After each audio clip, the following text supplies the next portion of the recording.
ছেলেরা যারা পার্টি করে ওরা এরকম বলে আপনাদের কাছে যে আমি জানিস জানিস জানিস সব নেতাদের সাথে আমার সম্পর্ক তুই জানিস না।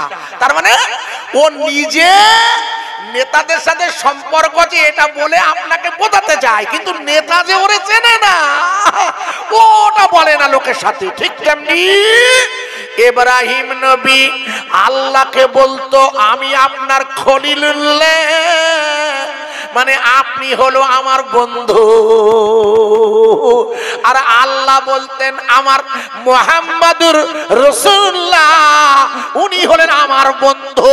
একটু জোরে বলা যাবে না? আচ্ছা নারায়ে তাকবীর দিয়েছে, নারায়ে তাকবীর। আচ্ছা দুটো কি এক হবে? দুটো আলাদা বলো, কিন্তু শব্দ এক, দুটোর মানে এক, দুটোর মানেই বন্ধু। আল্লাহ বলছেন মুহাম্মাদুর নবী আমার বন্ধু, আর ইব্রাহিম নবী লোকের সাথে বলছে আল্লাহ আমার বন্ধু। দুটো এক হতে পারে না খোকা, দুজনেই নবী।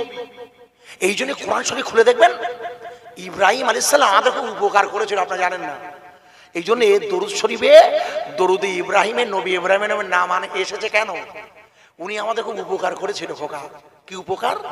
মনে করে দেখুন, বাপ আর বেটা ইব্রাহিম নবী আর ইসমাইল নবী দুজনে মিলে খানায়ে কাবা যখন নতুন সংস্কার হলো নূহ নবীর প্লাবনে ধ্বংস হওয়ার পর, এই ইব্রাহিম আলাইহিস সালাম বাপ আর বেটা দুজনে মিলে আল্লাহর কাছে দোয়া করেছে কাবায় বসে বসে, রব্বানা ওয়াবাস ফীহিম রাসূলাম।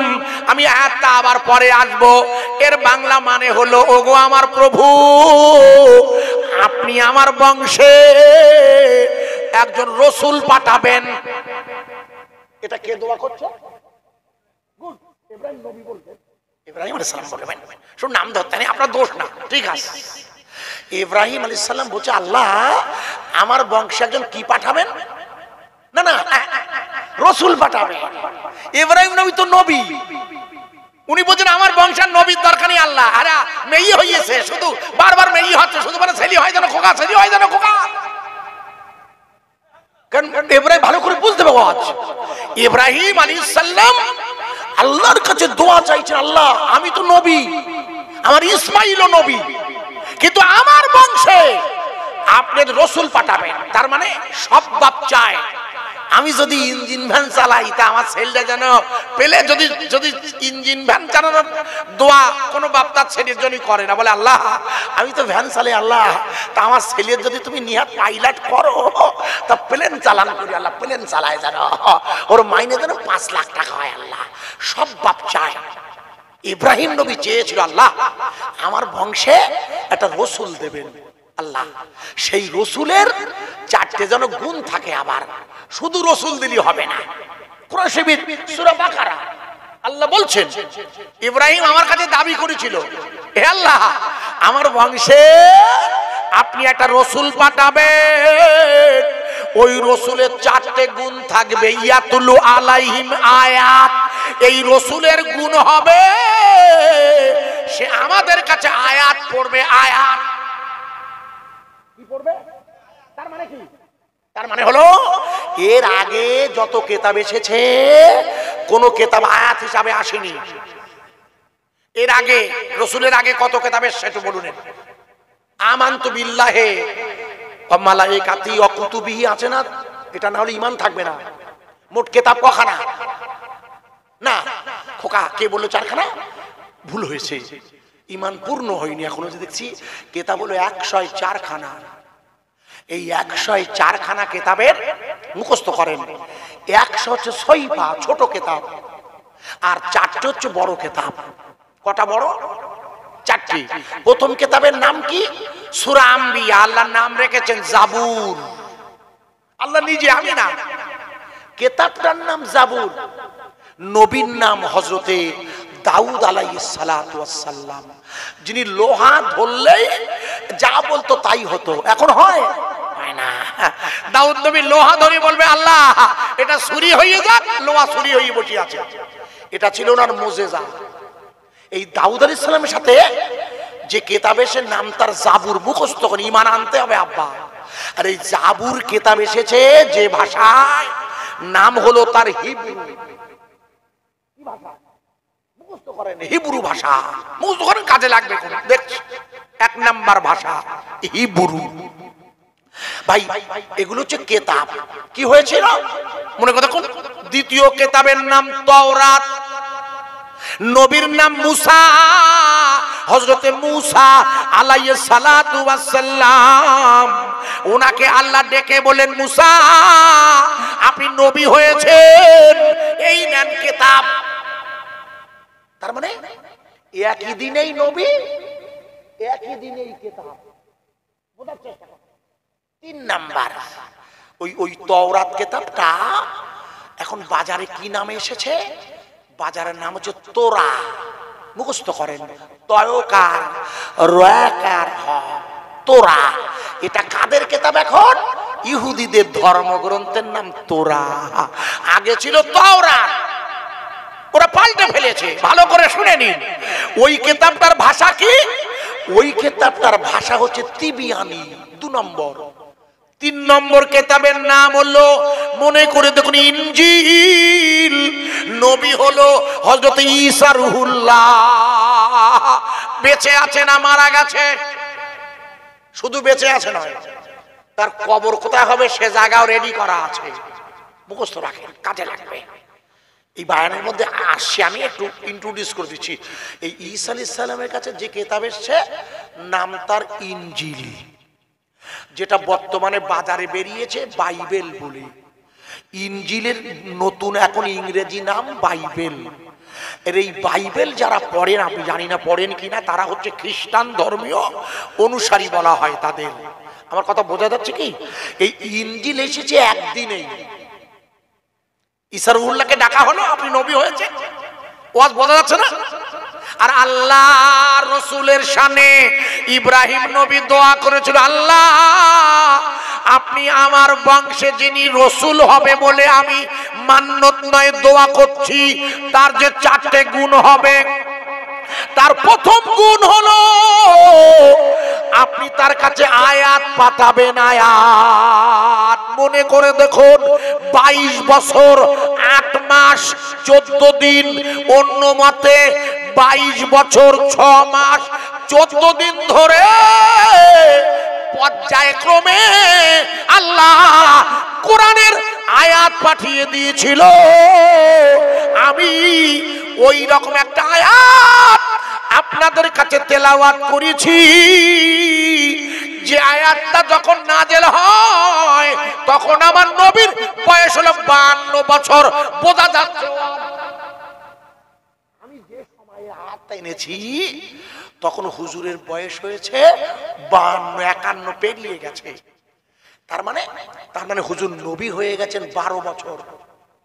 হুজুর নবী হয়েছিলেন 40 বছর বয়সে। 40 বছর বয়সে নবী হন, এখন আর বয়স হচ্ছে 52। আল্লাহ আয়াত এনেছেন, দেখুন এবার, সুবহানাল্লাযী আসরা বিআবদিহি, প্রশংসা, ভালো করে শুনে নিন, প্রশংসা সেই আল্লাহর যিনি তার বান্দাকে ভ্রমণ করালেন। এখানে কি আল্লাহ রসুলের শানে আল্লাহ কি কোন নাম ব্যবহার করেছে যে আমার নবী, আমার রসুল কিছু ব্যবহার করেছেন? কি এখানে কি ব্যবহার করেছেন? বান্দা। ভালো করে ওয়াজ বুঝতে বাবা, মুশকিল। এখানে রসুলকে আর রসুল বলেনি, এখানে নাম ধরেনি ওমা মুহাম্মদ ইল্লা রসুল। এখানে বলছে আমার বান্দা। এখানে বান্দা বলছে কেন? যেহেতু এই রাতে রসুলকে আল্লাহর কাছে নিয়ে যাওয়া হবে। ভালো করে বুঝবেন, আল্লাহ হচ্ছেন মাওলা, আল্লাহ হলেন, জোরে বলেন, মাওলা, আর রসুল হলো তার বান্দা। আমরা হলাম আল্লাহর গোলাম, আল্লাহর বান্দা। কথা বোঝা যাচ্ছে কি? বুঝবেন ভালো করে।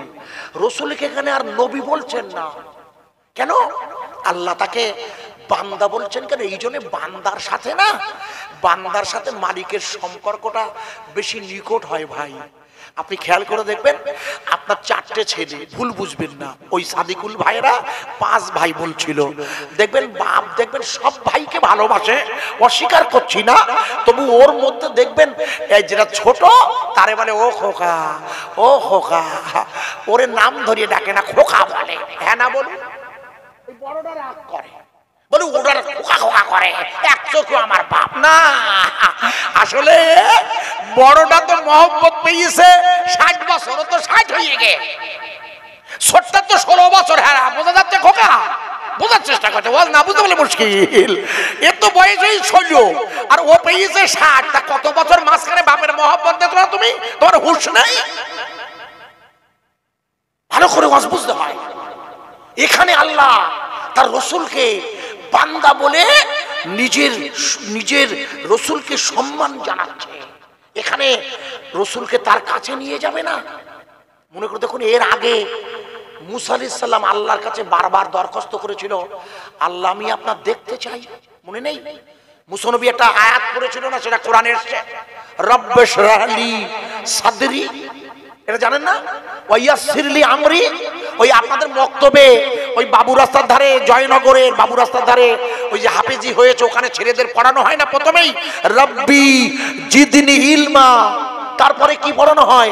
তারপরে রব্বিশ রাহলি সাদরি ওয়াইয়াসসিরলি আমরি ওয়াহলুল উকদাতাম মিন লিসানিহি ইয়াফকাহু কওলি। এর বাংলা মানে কি? বাংলা মানে ওগো আমার প্রভু, আপনি আমার সদরটাকে, সদর মানে বুক, সদর মানে কলব। মুসা নবী আল্লাহর কাছে দোয়া করছে, আল্লাহ আপনি আমার সদর মানে কলব, বুকটাকে প্রশস্ত করে দেবেন, প্রশস্ত করে দিন, একটু চওড়া করে দিন। কেন? এই বুকটাকে প্রশস্ত না করে দিলে রব্বিশ রাহলি সাদরি ওয়া ইয়াসসিরলি আমরি, তাহলে আপনার হুকুম প্রচার করতে আমার সুবিধা হবে। আপনি জানেন তো আমার জবানটা তোতলা, ফেরাউনের বাড়িতে আমি আগুন গালে দিয়েছিলাম, আমার জবান হয়ে গেছে তোতলা, তাই আমার জবানটাকে একটু সহজ করে দিন। এটা হচ্ছে কোরআনের বাংলা মানে। তার মানে হলো মুসা আলাইহিস সালাম একটানা 120 দিন আল্লাহর কাছে দরখাস্ত করেছিল, আল্লাহ আপনি আমার বুকটাকে প্রশস্ত করে দিন। কিন্তু আল্লাহ এই 120 বছরেও মুসা নবীর দোয়া কবুল করেনি। এই জন্য দোয়া কবুল করেনি বলে আল্লাহ বলে লান তারানি ইয়া মুসা, হে মুসা আপনি আমায় দেখতে পাবেন না, আপনি আমার দেখতে পাবেন। হয়তো আপনি বারবার দোয়া করলে কি হবে, এই এক্ষুনি ওটা হচ্ছে না। আমার কথা বোঝা যাচ্ছে কি? এবার খেয়াল করুন, হুজুরের বয়স এখন 52, উনি যেখানে শুয়ে আছে, আমি যে আয়াত এনেছি না, এই আয়াতে দেখুন 2টো মসজিদের নাম আছে। যে সময় আল্লাহ পাক তার রসুলকে নিজের কাছে নিয়ে যাবে, ওই সময় পৃথিবীতে কেবলমাত্র 2টো মসজিদ ছিল। কটা? মুখস্থ করুন। প্রথম মসজিদের নাম হলো মসজিদুল হারম। মসজিদুল হারম মানে হচ্ছে কাবা শরীফ। প্রথম মসজিদ বানিয়েছিল আদম আলাইহিস সালামের জমানায়। ইন্না ওয়ালা বাইত, লম্বা করছি না, এটা হচ্ছে পৃথিবীর প্রথম আল্লাহর ঘর। মনে করে দেখুন আপনারা, ওই মসজিদের চত্বরে চাতালে হুজুর শুয়ে আছেন। তার মানে হুজুরের সফর শুরু হবে আল্লাহর সাথে সাক্ষাৎ করতে যাওয়াটা মসজিদ থেকে। একটু জোরে বলবেন না সুবহানাল্লাহ? আরো জোরে বলা যাবে না? কেন মসজিদটা, কেন ওখান থেকে সফর শুরু হবে? ইন্নামা সূরা তাওবা, ইন্নামা ইয়ামুরু মাসাজিদাল্লাহ মান আমানা বিল্লাহ, নিশ্চয়ই ওরা আমার মসজিদকে চাষ করবে যারা আমার উপরে ঈমান এনেছে। ভালো করে ওয়াজ বোঝার চেষ্টা করবেন, আয়াতগুলো বোঝার চেষ্টা করতে হলে মুশকিলে পড়ে যাব। ইন্নামা ইয়ামুরু মাসাজিদাল্লাহ মান আমানা বিল্লাহ, নিশ্চয়ই ওরা আমার মসজিদকে চাষ করবে। ওরা কারা? যারা আমার উপরে ঈমান এনেছে। ওয়া ইকামিস সালাহ, ওরা নামাজটাকে অবশ্যই অবশ্যই তাদের জীবনে কায়েম করবে। ওয়া ইকামিস সালাত, ওরা নামাজকে প্রতিষ্ঠিত করবে। ওয়া ইতাইজ যাকাত, ওরা সঠিক পদ্ধতিতে যাকাত দেবে। মুমিনের সংজ্ঞা বোঝা যাচ্ছে ভাইয়া? মুমিনের প্রথম সংজ্ঞা হলো ওরা কি করবে? ওয়া ইকামিস সালাহ, ওরা নামাজটাকে প্রতিষ্ঠা করবে তার জীবনে। ভালো করে ওয়াজ বুঝবেন। ওয়া ইতাইজ যাকাত, ওরা যাকাত দেবে হিসাব করে, মেয়েদের সোনার যাকাত, জমির মালের ওসরের যাকাত, ক্যাশ টাকা জমা হলে তার যাকাত। চারটে ছাগল ছটার জায়গায় চারটের জায়গায় ছটা হলে শরীয়ত তার যাকাতের ব্যবস্থা করে দিয়েছে। দুটি গরু চাষের জন্য রাখা যাবে, বাড়তির যাকাত দিতে হবে, শরীয়ত হুকুম দিয়েছে। জমি কিনে ফেলে রেখে দেবেন হাই রোডের ধারে, ওই জমির মূল্য ধরে যাকাত দিতে হবে, যেটা ব্যবসা করবেন তাই। আমার কথা বোঝা যাচ্ছে কি? শরীয়তের মসলা ভালো করে বোঝার চেষ্টা করবেন। আল্লাহ বলেন, আমি নয়, ওয়া ইকামিস সালাহ, ওরা আমার নামাজ কায়েম করবে। ওয়া ইতাইজ যাকাত, ওরা যাকাত দেবে পুঙ্খানুপুঙ্খানু। কারণ রাসূল বলেছে, আমার বড় দুঃখ হয় আমার উম্মত যাকাত নামক হারামটা খেয়ে ফেলবে। কারণ যাকাত যদি সঠিক হিসাব করে না দেন, তাহলে ওই যাকাত নামক হারাম খাওয়া হয়ে যায়। কারণ হিসেব করেননি, টাকা তো বাড়তি হচ্ছে, ওইটা টাকাটা তো আপনার জমছে ডেলি। আমার কথা বোঝা যাচ্ছে কি? বোঝা যাচ্ছে না? আপনার 1-2 লাখ টাকা আছে, কিন্তু যাকাত দাননি হিসেব করে, ওই টাকাটা বেড়ে যাচ্ছে না, তাহলে যাকাতের টাকা ওর মধ্যে ঢুকে যাচ্ছে না। বুঝতে পারেননি? আপনার পাট হয়েছে 60 বস্তা পাট আল্লাহ দিয়েছেন, আপনার হিসেব হবে যাকাত। আপনি যাকাতটা সঠিক না দিলে ওই পাটের মধ্যে মূল টাকার সাথে যাকাতের টাকা ঢুকে গিয়ে হারাম হয়ে যাচ্ছে। ভুল বুঝবেন না জানো। ওরা কারা? ওয়ালাম ইয়াকশা, ওরা কাউকে ভয় করে না, ইল্লাল্লাহ, আল্লাহ ছাড়া। তাহলে ইমানদারের সংজ্ঞা হলো ওরা ওরা কি করবে? ওরা নামাজ প্রতিষ্ঠা করবে, যাকাত দেবে, আর কাউকে ভয় করবে না। আমার কথা কি বোঝা যাচ্ছে? আমি উদাহরণ দিচ্ছি, বোঝার চেষ্টা করব, আশা করা যায়। ভাই আমার আগের ওলামা, আমার স্নেহপ্রতিম ছোট মানুষ বলছিল, আপনারা শুনছিলেন যে একটা বাবরি মসজিদ গেছে, এরপরে আরো যাবে, বলছিল না? আপনারা হ্যাঁ না বলেন, আপনারা বোঝে হ্যাঁ যাবে, বুঝছেন? বলেন এখান থেকে হ্যাঁ যাবে কেন? ভালো করে আমার ওয়াজ বুঝবেন, মুশকিলে পড়ে যাবো তা না হলে। আমার ওয়াজ বুঝতে পারলে মুশকিল। আমি যে আয়াত এনেছি, এই ভাই আপনি থুতু ফেলছেন কোন দিকে? থুতুটা কোন দিকে ফেলছেন? দাঁড়ান, এটা পশ্চিম দিক না তো? উফ, আমি এটা মশলা শেখাচ্ছি, ওরে বক্তু কেটে রে বকছেন কেন? মাথা দিয়ে বলছেন কেন? উনি যদি পশ্চিম দিকে দিয়ে ফেলে হারাম হবে, গুনাহ হবে, তাই মশলা শেখাচ্ছি। থুতু পশ্চিম দিকে ফেলা যায় না, এটা মশলা শেখাচ্ছি। উত্তর দিকে, দক্ষিণ দিকে, পূব দিকে ফেলবেন। আমাদের ভুল হয়ে যায় না? ঘরটা ছেড়ে দিলাম। আরে আমি মুসলমান মদ্দা লোক, পশ্চিম দিক ফিরে মূর্তি দেখেছি, আমি নিজে খোদার কসম বলছি। তার যখন বললাম বলে এই যা জানি না তো হুজুর, স্বীকার করলো। আর তুই বুড়ো হয়ে মরতে গেছো, এখনো যারা বলে না তো ওদিক ফিরলি, তা যাক ঘুরিয়ে নে, তোমার আগে বললি, আর তুই ঘুরিয়ে নিতে তুমি, হ্যাঁ তোমার হুশ নেই, ওদিকে ফিরে মোতা যায় না। বলছে আপনি বলিয়েছেন এইবার হুশ হইয়ে। এই জন্যে আমি, আপনি যেন রাগ করেন, আপনাকে বলছি না, বলে সিস্টেম শেখাচ্ছি, যে কথা বলছি না ভালো করে শুনে নিন। তাহলে বাবরি মসজিদ ভালো করে বোঝার চেষ্টা করবেন। আপনি বাবরি মসজিদ গিয়েছে, কই গেছে? বাবরি গেছে নাকি? কে বলেছে বাবরি গেছে? বাবরি তো নিয়ে এনেছে। যাবার নেওয়া কি এক? এই একটা মেয়ে একটা ছেলের সঙ্গে জোর করিয়ে সেই মেয়েটা বেরিয়ে গেছে, আর মেয়েটার বাড়িতে যে নিয়ে গেছে, দুটো কি এক? হ্যাঁ না বল? মেয়ের বাপ জানে আমার মেয়েরে নিয়ে যাচ্ছে, মেয়ের বাপ কিছু বলেনি, ওটা একরকম। আর স্কুলে যাচ্ছিল জয়নগরে, ঝট করে মোটরসাইকেল তুলে নিয়ে গেছে, ওটাও নিয়ে যাবা না? দুটোই নিয়ে যাবে না? দুটো কি এক না? ওটা নিয়ে গেছে স্কুলে যাওয়ার পথে মেয়েরে, ওটার নামে কেস হবে। আর বাপ তুলে দিয়েছে বাড়িতে, ওটা কেস হবে না। বাংলা বোঝো, বোঝার চেষ্টা কর। মসজিদে বাবরি তো নেইনি, তো মসজিদে আমরা দেইনি, তো মসজিদে বাবরি তো ওরা নিয়েছে ক্ষমতায় এসেছে, তাই ও তো ক্ষমতায় থাকার দরুন বাবরি মসজিদটা ওরা গ্রহণ করেছে। মামলার রায়টা পড়ে দেখুন। আপনাদের কারো কাছে ওই মামলার রায় আছে? নেই? আমি বলে 60,000 টাকা দাম, কিনবেন কোথার থেকে? আমি মামলার রায়টা বলে দিয়ে যাচ্ছি, লিখে নেন।